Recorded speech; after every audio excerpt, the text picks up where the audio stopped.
Are we live again? Okay, well, we're just going to give this a try. I'll read the third chapter of Genesis. We'll just continue this wonderful story of the creation.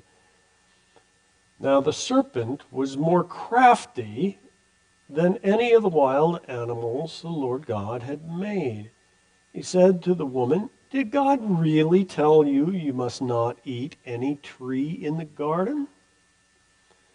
The woman said to the serpent, "We may eat fruit from the trees in the garden, but God did say, 'You must not eat fruit from the tree that is in the middle of the garden, and you must not touch it, or you will die.'" Notice she added, "must not touch it.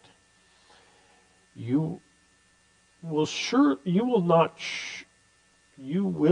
surely die," the serpent said to the woman.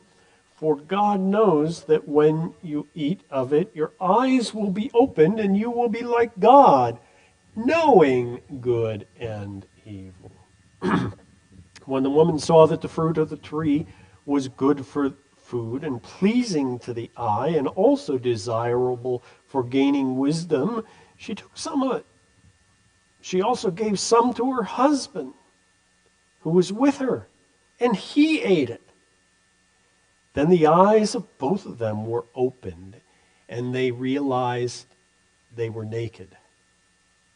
Notice they were naked before. Now they realize that they're naked, and they're embarrassed. So they sewed fig leaves together. They made coverings for themselves. So this relationship with God, this intimate relationship, like a parent who knows an infant. Yes, the infant's naked. God knows Adam and Eve, and they are naked. And that's the depth of that relationship with God. And it goes on. Then the man and his wife heard the sound of the Lord God as he was walking in the garden in the cool of the day, and they hid from the Lord God among the trees of the garden. But the Lord God called to the man, "Where are you?"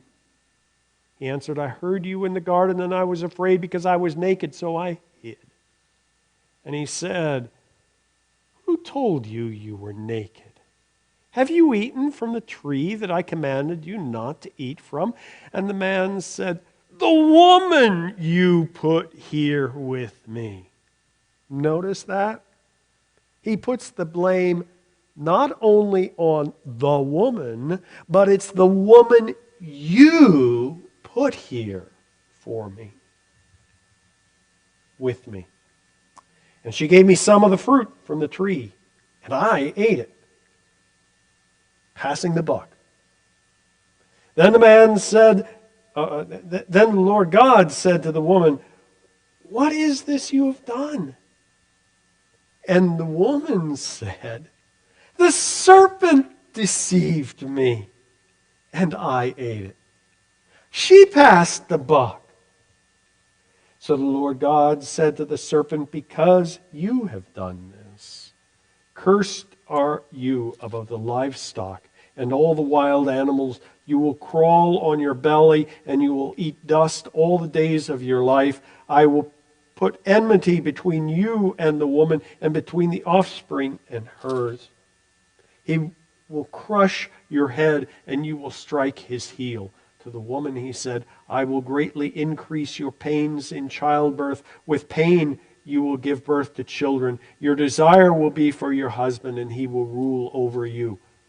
To Adam he said, "Because you have listened to your wife and ate from the tree about which I commanded you, you must not eat it. Cursed is the ground because of you. Through painful toil you will eat of it. All the days of your life it will produce thorns and thistles for you, and you will eat plants of the field. But by the sweat of your brow you will eat your food until you return to the ground, since from it you were taken. From dust you are, and to dust you will return. Adam named his wife Eve probably means living, because she would become the mother of all the living. And the Lord God made garments for Adam and his wife and clothed them. And the Lord God said, the man has now become like one of us, knowing good and evil. He must not be allowed to reach out his hand and take also from the tree of life and eat and live forever. So the Lord God banished him from the Garden of Eden to work the ground from which he had been taken. After he drove the man out, he placed on the east side of the Garden of Eden cherubim and a flaming sword flashing back and forth to guard the way to the tree of life. And the verb that is used there after he drove the man out, the Hebrew verb there is the same verb that is used to describe divorce. So God divorced the Adam and Eve. Well, we've run a second test here, and we wanted to make sure that we got the startup smoothly in place, and it seems that it worked well. And Pam is nodding her head to make, and we've gotten the connection to Facebook. It's on YouTube, and so we're looking forward to our next step with this. Thanks for joining us on test 2 here.